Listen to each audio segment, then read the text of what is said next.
예수가 그리스도로 믿어졌다는 엄청난 기적. 다른 게 기적이 아닙니다.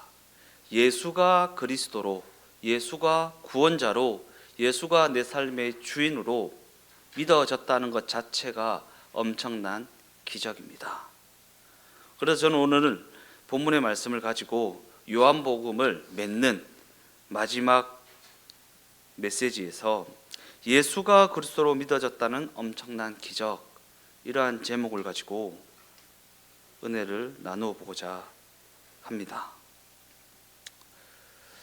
요한복음의 결론은 우리가 기대하는 것과는 조금 다르게 맺어지고 있습니다. 제가 요한복음을 시작하면서 여러 번 강조하여 말씀드렸듯이 요한복음 1장은 형언할 수 없는 하나님의 권능에 대해서, 하나님의 주인 되심에 대해서, 우리를 향한 하나님의 섭리하심과 부르심이 어떠한 부르심인지 그것을 이야기하는 것으로 시작되고 있습니다. 요한복음 1장 1절에서 4절까지의 말씀을 읽어보겠습니다. 태초에 말씀이 계시니라. 이 말씀이 하나님과 함께 계셨으니 이 말씀은 곧 하나님이시니라. 그가 태초에 하나님과 함께 계셨고 만물이 그로 말미암아 지은 바 되었으니 지은 것이 하나도 그가 없이는 된 것이 없느니라. 그 안에 생명이 있었으니 이 생명은 사람들의 빛이라. 14절 말씀도 읽어보겠습니다. 말씀이 육신이 되어 우리 가운데 거하심에 우리가 그의 영광을 보니 아버지의 독생자의 영광이요 은혜와 진리가 충만하더라. 이러한 선호로 시작된 요한복음 말씀은 그 지면 내내 예수님이 행하신 일들과 예수님의 십자가 순환과 죽으시고 부활하시고 승천하신 내용들을 다루고 있습니다. 우리는 성경을 읽어 나갈 때에 주님께서 얼마나 큰 권능을 가지셨는가에 집중합니다. 하나님이 얼마나 위대하신가, 얼마나 큰 권능을 가지셨는가라는 부분에 집중하여 성경을 읽어 나갈 때가 많이 있습니다. 더욱 놀랍고 더욱 기적적인 장면을 기대하면서 성경을 읽어 나가는 경우가 많이 있다라는 것입니다. 더 놀라운 거, 더 기적적인 거. 우리가 드라마를 볼 때 더 자극적이고 더 막 그런 거. 그러니까 이 시대 드라마가 더욱더 자극적인 것에만 몰두하고 있는지도 모릅니다. 우리가 그런 걸 원하기 때문에. 우리가 성경을 읽어 나갈 때도 더욱더 놀라운 거, 더욱더 기적적인 거, 더욱더 내가 원하는 거, 그런 것을 기준으로 하여 성경을 읽어 나갈 때가 많이 있다라는 것입니다. 그러나 오늘 본문은 이와 같이 증언하고 있습니다. 25절 말씀입니다. 예수께서 행하신 일이 이 외에도 많으니 만일 낱낱이 기록된다면 이 세상이라도 이 기록된 책을 두기에 부족할 줄 아노라. 이는 이 정도의 기록으로도 충분하다라는 이야기를 하고 있는 것입니다. 더 놀라운 거, 더 기적적인 거가 필요한 것이 아니라 이 정도면 충분하다라는 이야기를 하고 있는 것입니다. 즉 여기에 기록된 내용들은 충분한 대표성을 가진 내용이다라는 이야기를 하고 있는 것입니다. 충분하다. 하나님의 뜻을 전하고 그 뜻에 맞추어 우리가 걸음을 걷게 하기에 충분한 내용을 수록하였다라는 말입니다. 더 나아가 우리가 진정으로 감탄해야 할 내용은 기적을 담은 내용이 아니라 전혀 다른 지점에 있다라는 이야기를 하고 있는 것입니다. 우리는 기적을 원하니까 성경에 기록된 기적이 얼마나 대단한가, 얼마나 위대한가, 이렇게 기적을 일으키시는 분이 하나님이지, 하나님이라면 이 정도 기적을 일으키셔야지 라는 관점으로 성경을 보지만, 성경은 우리가 진정으로 감사해야 되고 진정으로 감탄해야 할 부분은 기적을 담고 있는 내용이 아니라 전혀 다른 지점에 있다 있다라는 이야기를 하고 있다라는 것입니다. 그렇다면 그와 같이 전혀 다른 지점이라는 것은 과연 어떠한 지점을 말하는 것인가? 과연 무엇이 사도 요한으로 하여금 요한복음의 시작되는 지점부터 그분의 웅장함과 그분의 건세와 그분의 영광에 대한 기록들을 써내려가게 했을까? 과연 무엇이 주님께서 행하신 수많은 기적들, 곧 가나 혼인잔치에서 물로 포도주로 만드시는 기적을 베푸시고 38년 된 중풍병자를 고치시고 눈먼 자로 보게 하시고 죽은 나사로를 살리신 일, 폭풍이 이는 바다를 잠잠케 하신 일, 그런 것들보다 더욱 큰 의미가 있다고 말하는 것인가? 그런 수많은 기적보다 더 의미 있고 더 감탄해야 되고 더 중요한 내용들은 과연 어떠한 지점에 있다라는 것인가? 요한복음은 예수님께서 이 땅을 찾아오신 그 사건이 목적한 지점이 결과적으로는 우리로 하여금 예수님과 같은 일을 하는 것에 있다라는 것을 강조하고 있습니다.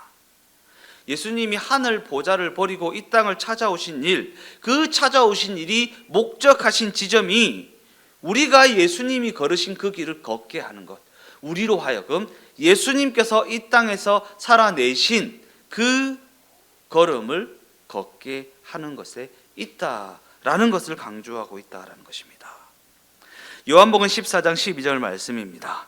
내가 진실로 진실로 너희에게 이르노니 나를 믿는 자는 내가 하는 일을 그도 할 것이요 또한 그보다 큰 일도 하리니 이는 내가 아버지께로 감이라. 20장 23절 말씀입니다. 너희가 누구의 죄든지 사하면 사하여질 것이요 누구의 죄든지 그대로 두면 그대로 있으리라 하시니라. 또한 마태복음에서는 예수님께서 베드로에게 교회를 약속하시면서 이와 같이 말씀하십니다. 마태복음 16장 19절 말씀입니다. 내가 천국 열쇠를 내게 주리니 네가 땅에서 무엇이든지 매면 하늘에서도 매일 것이요 네가 땅에서 무엇이든지 풀면 하늘에서도 풀리리라.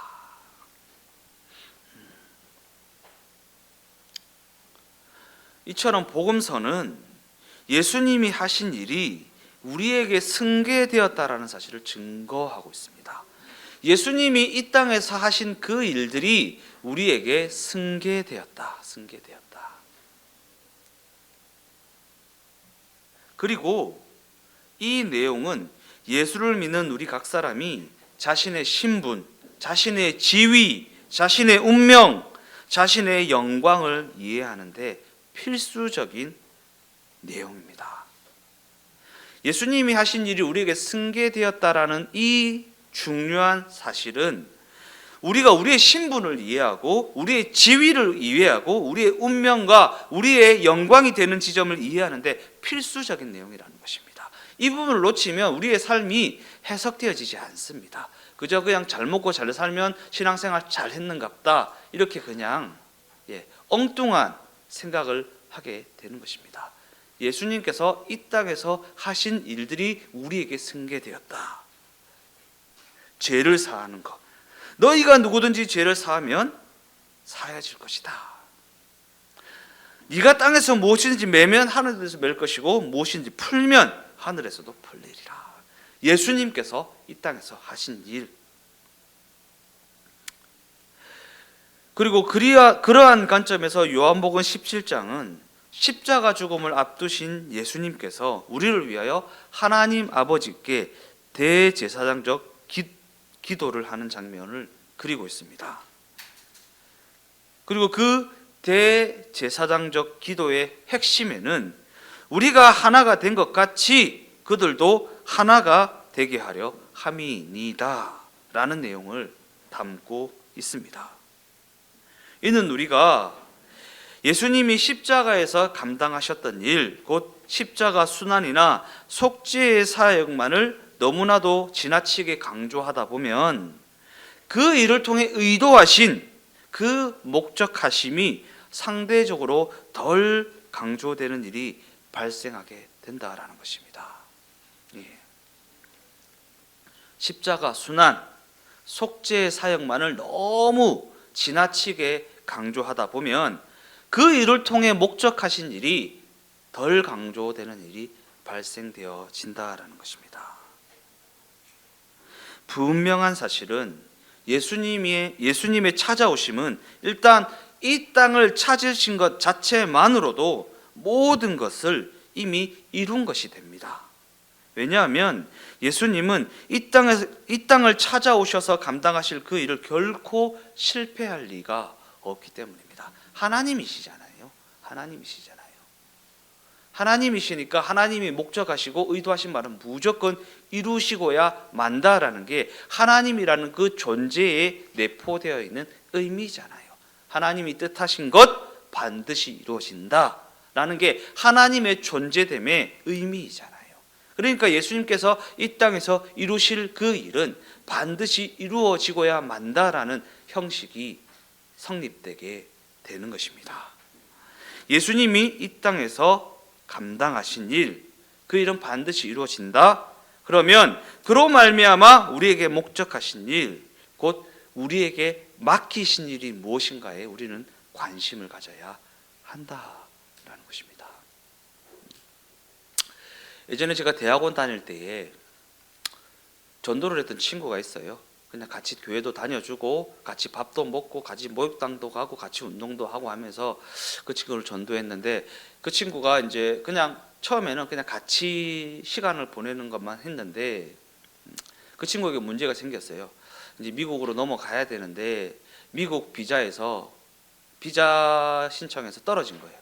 미국 비자 신청에서 떨어져서 이제 미국을 가야지만 자기의 어떤 꿈을 이룰 수 있는데, 거기서 뭐 직장도 다 되어졌고 모든 게 다 해결되어져서 비자만 나오면 되는데 비자가 떨어진 거예요. 그래서 이제 미국을 갈 수 없게 돼서 형님 기도 좀 해주십시오. 비자 좀 잘 나올 수 있게 기도 좀 해주십시오. 이렇게 해서 그래 같이 기도하자. 내만 기도하면 안 되고 니도 기도해야 되니까 같이 기도해보자 라고 하면서 신앙생활을 이제 시작했습니다. 시작했는데 한 2달, 3달 뭐 아시겠지만 미국 비자는 한 번 떨어지면 거의 불가능입니다. 미국 비자는 한 번 떨어지면 다시 발급될 확률이 거의 1%도 안 된다 그래요. 그래서 같이 기도했음에도 불구하고 비자가 나오지 않았습니다. 비자가 나오지 않았고 결국에는 미국을 가지 못하게 됐어요. 이제 미국에서의 모든 꿈과 어떤 계획들을 다 접어야 됐습니다. 근데 이제 미국 비자가 떨어졌으니까 모든 게 이제 끝났잖아요. 끝났는데 계속 이제 교회를 나오더라고요. 야, 궁금한 게 있는데 미국 비자도 이제 물 건너 갔고 이제 네가 원하는 것도 이루지 못하게 됐는데 왜 계속 교회를 나오냐? 기도할 일도 없지 않냐? 이랬더니 그 친구가 하는 얘기가, 형이 나한테 그랬잖아. 예수님이 핏값 주고 나를 샀다고. 우리가 볼펜 한 자루를 사도 분명한 이유와 목적이 있어서 사는데 예수님께서 나를 샀다며. 그러면 분명한 이유와 목적이 있어서 샀지 않았겠냐라는 거. 그게 궁금하다. 왜 샀을까? 나를 왜 샀을까?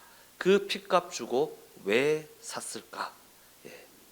우리가 예수님께서 십자가 순환과 피 흘리심으로 말미암아 우리를 구원하셨다라는 것에만 너무 강조점을 두다 보면 왜 구원하셨는지를 놓치고 만다라는 것입니다. 왜 구원하셨는지. 하다못해 빗자루 몽댕이 하나 사도 이유가 있어서 사는데 왜 나를 사셨을까? 왜 구원하셨을까? 왜 하나님의 자녀 삼아 주셨을까? 그 부분을 우리가 생각해 보아야 한다라는 것입니다. 성경은 예수님의 찾아오심이라는 부분을 임마누엘이라고 하는, 곧 하나님이 우리와 함께 계시다라고 하는 예수님의 이름을 가지고 정의하고 있습니다. 임마누엘, 우리와 함께 하시는 하나님, 그 부분을 가지고 정의하고 있다. 이는 예수님께서 우리와 함께 하심으로 말미암아 인류 역사가 하나님을 배반한 자리에서 그분과 함께 있는 자리, 함께 묶여 있는 자리, 하나가 되는 자리로 바뀌어지게 되었다. 또한 인류 역사는 하나님의 그 동행하심으로 말미암아 하나님의 긍휼과 자비와 회복과 완성과 영광을 향해 가는 걸음이 되어지게 되었다라는 것입니다. 내가 실력이 있어서가 아니고요, 내가 덕을 쌓아서가 아니고요, 내가 기도를 많이 하거나 예배를 많이 드리거나 헌물을 많이 드려서가 아니고요, 임마누엘 하나님께서 함께 하심으로 말미암아 하나님을 배반한 자리에서 하나님과 함께 있는 자리, 묶여 있는 자리, 운명 공동체가 되는 자리, 그로 말미암아 하나님의 긍휼과 자비와 회복과 완성과 영광을 향해 나아가는 자리에 서게 되었다 라고 말하고 있습니다. 물론 성경이 증언하는 바와 같이 역사의 끝은 심판과 종말입니다. 역사의 끝은 심판과 종말이다. 그러나 성경이 증언하는 심판과 종말이라는 것은 잘못한 것에 벌을 준다라는 개념이기보다는 그 본질은 죄와 사망을 멸하는 것에 있습니다. 죄와 사망을 멸한다. 죄와 사망을 멸하여서 우리에게 그와는 반대되는 영생을 주신다. 영생을 주시는 지점, 그 지점이 바로 심판과 종말이다. 우리는 심판, 종말이라면 망하는 날, 끝나는 날, 벌 받는 날, 잘못한 것에 벌을 받는 날, 이렇게 이해하는 경우가 많이 있지만 성경이 증언하는 심판과 종말이라는 것은 죄와 사망을 멸하여서 우리에게 영생을 주시는 날, 이렇게 우리는 이해해야 한다라는 것입니다. 그러한 관점에서 성경은 예수님을 생명으로 소개합니다. 내가 길이요 진리요 생명이다. 예수님이 생명이다. 그리고 예수의 생명은 죽음과 대조되는 것을 넘어서서 그 죽음을 초월하는 것이라고 우리가 배웠습니다. 부활이요, 죽음을 초월하는 부활의 생명, 죽음을 초월하는 부활의 생명. 그리고 예수의 생명은 우리를 풍성하게 하고 충만하게 하고 아름답게 커가게 하는 능력이라고 했습니다. 아름답게 커가게 하는 능력. 우리가 부활을 맞이하면서 들었던 설교의 제목이 뭡니까? 부활은 성도답게 살게 하는 능력입니다. 부활의 생명을 가졌다라는 것은 우리가 성도답게 살 수 있는, 아름답게 커갈 수 있는, 풍성하고 충만하게 살아갈 수 있는 하나님의 능력, 그렇게 살아갈 수 있게 하는 하나님의 능력이라고 우리가 배웠습니다. 그와는 반대로 사망이라는 것은 그저 살다가 죽는다라는 의미가 아닙니다. 사망은 살다가 그냥 때 되면 죽는다라는 것이 아닙니다.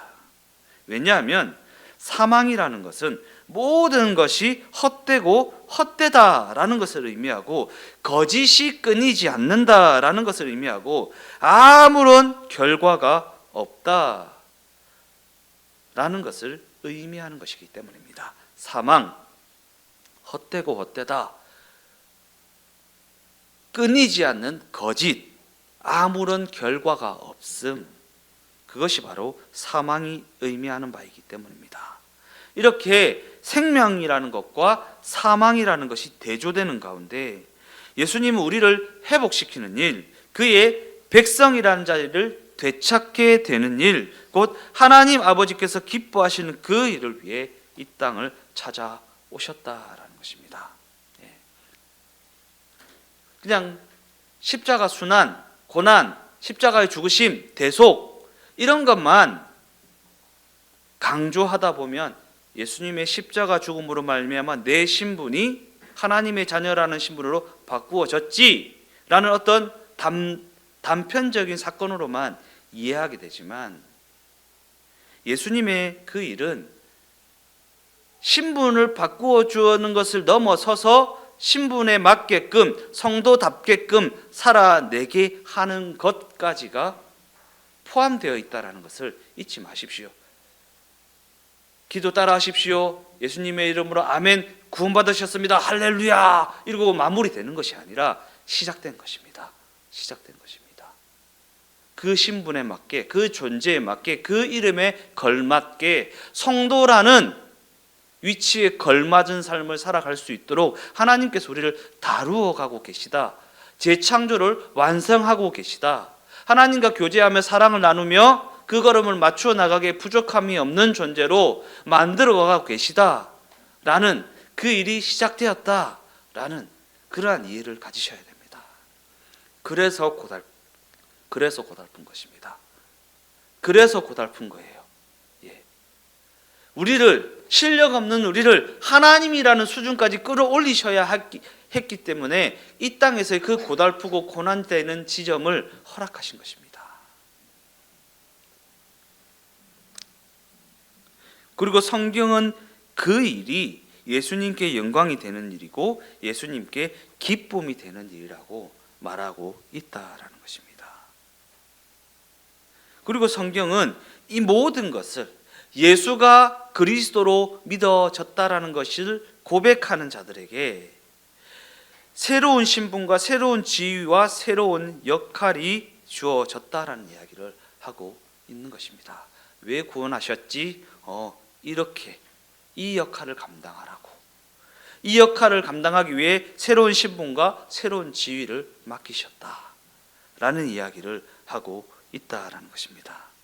그러기에 우리는 이와 같은 관점을 가지고 우리의 존재됨에 대해 생각을 좀 하고 살아가야 한다라는 것입니다. 그저 그냥 형편이 나아지면, 문제가 없으면 괜찮은 것이 아니라 과연 우리는 새로운 신분과 새로운 지위와 새로운 역할이 주어지게 되었다라는 것이 곧 우리의 존재됨이라는 것이 어떠한 존재됨인지 생각이라는 것을 하며 살아가야 한다라는 것입니다. 그냥 눈에 보이고 귀에 들고 손에 잡히는 현실에 매여서 하나님께서 나를 왜 구원하셨는지, 왜 이 땅에서 성도라는 존재로 살아가게 하시는 것인지 전혀 생각을 하지 않고 그냥 현실에만 몰두해서 살아갈 것이 아니라 왜 구원하셨는지, 왜 구원하신 성도라는 존재로서 이 땅을 살아가게 하시는지 생각을 해보아야 한다는 것입니다. 성경은 예수님께서 가나 혼인잔치에서 물이 포도주가 되게 하셨듯이 음행 중에 잡힌 여자를 용서하심으로 말미암아 그 여인에게 회복의 기회를 주셨듯이 날 때부터 맹인된 사람의 눈을 뜨게 하셨듯이 우리도 완전히 다른 존재가 되게 하셨다라고 말합니다. 그렇다면 우리가 그와 같이 완전히 다른 존재가 되어졌다라는 것은 과연 무엇을 의미하는 것인가? 무엇을 의미하는 가 완전히 다른 존재가 되어졌다라는 것은 무엇을 의미하는 것인가? 우리는요, 내가 완전히 다른 존재가 되기를 원하기보다 내 환경이 완전히 다른 환경이 되기를 원합니다. 그죠? 근데 성경은 내가 완전히 다른 존재가 되기를 기대합니다. 완전히 바라보는 방향이 다르죠. 우리는 내 상황이, 내 환경이, 내 여건이, 내 어떠함이 완전히 다르게 변화되어서 좀 형편이 나아지고 문제가 없고 지위가 올라가고 뭔가 목소리를 낼 수 있는 그러한 삶이 되어지기를 기대하지만 성경이 기대를 하는 것은 우리의 상황과 환경과 여건의 어떠함이 달라지는 것이 아니라 내가 완전히 다른 존재로서 삶을 살아갈 수 있도록 하는 것에 있다라는 사실입니다. 그러한 관점을 가지고 요한복음 1장 14절 말씀을 다 같이 한번 읽어보겠습니다. 말씀이 육신이 되어 우리 가운데 거하심에 우리가 그의 영광을 보니 아버지의 독생자의 영광이요 은혜와 진리가 충만하더라. 말씀이 육신이 되어 우리 가운데 거하심에 임마누엘, 예수님께서 우리와 동행하심으로 말미암아 그 삶 가운데 은혜와 진리가 충만하다. 은혜와 진리가 충만하다. 여기서 은혜와 진리가 충만하다라는 것이 무엇입니까? 예수님이 우리와 동행하시니까, 말씀이 육신이 되어 우리와 함께 하시는 예수님께서 우리와 동행하는 삶이 되어지니까 은혜와 진리가 충만한 삶이 되어진다라고 하는데, 과연 은혜와 진리가 충만한 삶이 무엇인가? 우리가 알고 있는 모든 개념들이 전혀 다른 의미로 재해석되어진다라는 의미입니다. 완전히 다른 의미로 재해석되어진다. 우선 행복이라는 개념이 완전히 다른 의미로 재해석되어집니다. 또한 승리와 성공과 같은 개념들이 전혀 다른 의미로 재해석되어집니다. 행복, 승리, 성공, 이런 게 우리가 기존에 알고 있던 의미와는 전혀 다른 의미가 되어진다라는 거예요. 바로 은혜와 진리가 충만하더라라는 것입니다. 그러한 관점에서 예수님의 자랑은 자신을 내어주는 것에 있었습니다. 예수님의 자랑은 기적을 일으키거나 병든 자를 고치거나 놀라운 일을 일으키는 것에 있는 것이 아니라, 예수님의 자랑은요, 자신을 십자가에 내어주는 것에 있었습니다. 이 세상은 아랫사람이 윗사람을 섬기지만 그의 나라는 윗사람이 아랫사람을 섬깁니다. 우리가 알고 있던 모든 개념들이 전혀 다른 의미로 재해석되어지는 것입니다. 하나님의 나라는 사랑을 받는 것이 복이 아니라 사랑을 하고 섬기는 것이 복이 되는 것은, 그곳은 은혜와 진리가 충만한 곳이기 때문입니다. 우리는 그 현실 가운데 놀라운 기적들이 끊이지 않기를 바랍니다. 그러니까 그렇게 기도하죠. 그죠? 기적 일으키려고 기도하죠. 병 고치려고 기도하고, 문제 해결하려고 기도하고, 그것이 목적이 되어 신앙을 가지게 되는 것입니다. 우리는 우리의 현실 가운데 놀라운 기적들이 끊이지 않기를 바랍니다. 병이 낫고, 자식들이 잘 되고, 사람들 앞에서 큰 소리를 칠 수 있고, 누구에게도 갈시를 받지 않는 자리, 자신의 자존심을 지킬 수 있는 자리를 원하고, 아무런 걱정이 없는 인생을 살아가고 사람들에게 존경을 받는 자리에 서기를 원한다라는 것입니다. 신앙을 가지고 그런 것을 얻어내기를 기대한다라는 것입니다. 그러나 성경이 증언하는 바와 같이 이러한 것들은 모두가 다 예수님께서 이 땅을 찾아오신 그 목적하심에는 들어갈 수가 없는 것들입니다. 예수님이 이 땅을 찾아오신 목적은 그런 목적이 아닙니다. 왜냐하면 예수님께서는 이 세상 가운데 우리를 구원하시기 위해 고난을 받으러 오셨기 때문입니다. 고난을 받으러 오셨다. 그런 관점에서 십자가 죽음이라고 하는 하나님의 뜻을 감당하시기 위해 오신 예수님께서는 수많은 기적을 행하셨음에도 불구하고 그러한 것들에 큰 의미를 두지 않으셨습니다. 큰 의미를 두지 않으셨습니다. 수많은 기적을 일으키셨음에도 불구하고 그러한 기적들의 의미를 두지 않았다. 야, 내가 네 고쳤지 하면 우리는 막 떵떵, 내가 네 고쳐줬지, 배부르게 해줬지, 죽은 자 살렸지 이러면서 큰 의미를 부여하여서 막 이렇게 할 텐데, 갑자기 그런 생각이 나네요. 제가 한 번씩 우리 집사람이 안 시켜도 착한 짓을 할 때가 있습니다. 뭐 빨래를 갠다거나, 뭐 설거지를 한다거나, 뭐 청소를 한다거나 할 때가 있으면 제가 생색을 내거든요. 네, 했다고 하면 그 말 안 했으면 더 존경스러웠을 건데 굳이 그 얘기를 해서 그런다고 막 이런 얘기를 하는데, 우리는 기적을 일으키고 선을 베풀고 능력을 나타내면, 봐봐, 내가 사람 살렸지, 내가 기도해가 이 사업이 잘 됐지, 생색을 내는데, 예수님께서는 수많은 기적을 일으키셨음에도 불구하고 그러한 것들에 전혀 의미를 부여하지 않으셨다라는 것입니다. 당신이 이 땅에 오신 목적이 그것이 아니기 때문입니다. 더 나아가 자신의 사명을 그러한 힘과 능력을 가지고 해결하려 하지도 않으셨습니다. 그냥 우레아와 같이 구름 타고 나타나셔서 나쁜 놈들을 다 쳐 죽임으로 말미암아 자신의 사명을 이루는 그런 식으로 일하지 않으셨다라는 것입니다. 그리고 요한복음은 모든 지면을 통해 이와 같은 예수님의 행적을 강조하여 기록하고 있다라는 사실입니다. 결론적으로 말씀을 마무리하면서 우리는 스스로에게 이러한 질문을 해보아야 합니다. 과연 이 세상은 하나님의 자녀라고 하는 우리를 왜 알아보지 못하는 것인가? 내가 하나님의 자녀인데 왜 인정해 주지 않고 알아보지 못하고 이렇게 멸시와 핍박을 가하는 것인가? 우리는요, 세상이 욕심내고 있는 것들을 우리의 보배로 삼거나 우리의 내용으로 삼거나 우리의 무기로 삼는 자들이 아니기 때문입니다.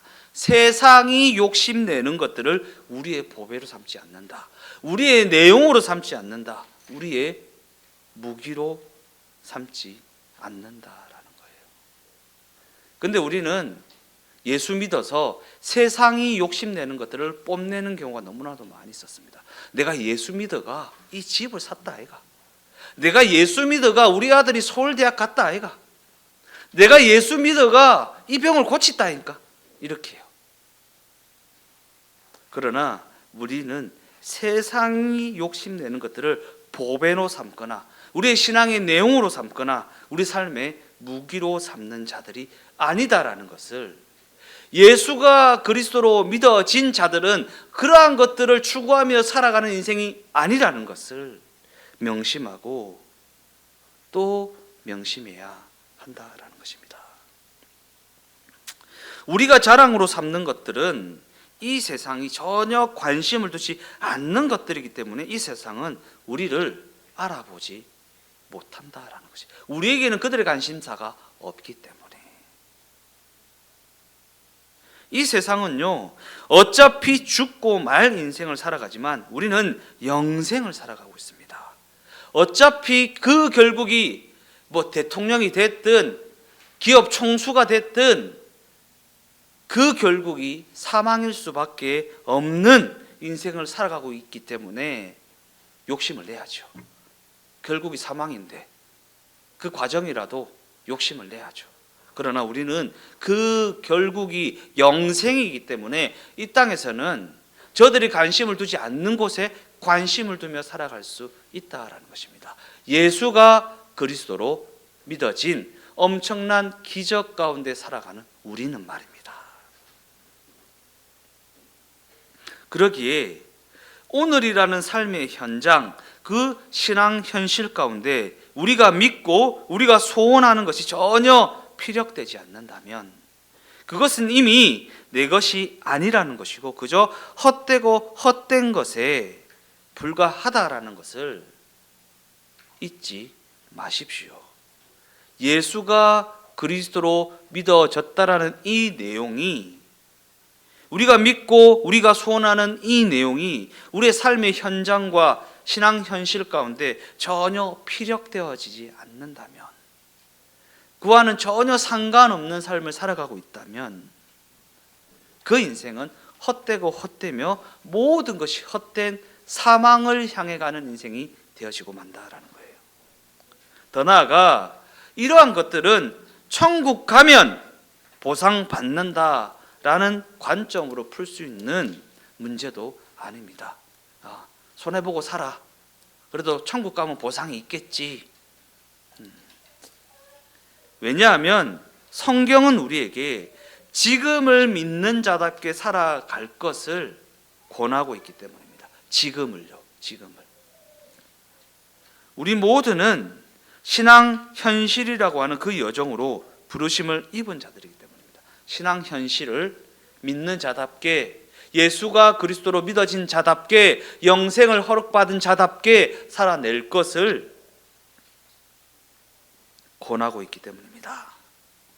그러기에 성경에 기록된 수많은 기적들을 우리의 인생에서는 왜 한 번도 보여주지 않으시냐고 원망을 하고 있다면 이는 아주 고집스럽고 막무가내로 때를 쓰는 삶을 살아갔다는 증거가 되어진다라는 것입니다. 아주 고집스럽고 막무가내로 때를 쓰는 삶을 살아가고 있다. 예. 물론 처음에는 그럴 수 있습니다. 예. 우리 다현이가 때를 쓰고 막무가내로 때를 쓰는 건 괜찮습니다. 예. 야, 밥 한 숟가락 먹고 딸기 먹어야 돼. 아유, 막 고집을 부립니다. 딸기만 먹겠다고 고집을 부립니다. 어릴 때는 그럴 수 있습니다. 그러나 장성한 성인이 되어서도 그러고 있으면 참 하나님의 근심이 되어진다라는 것입니다. 우리는 이미 예수가 그리스도로 믿어졌다는 엄청난 기적 가운데 살아가고 있다는 사실을 잊지 마십시오.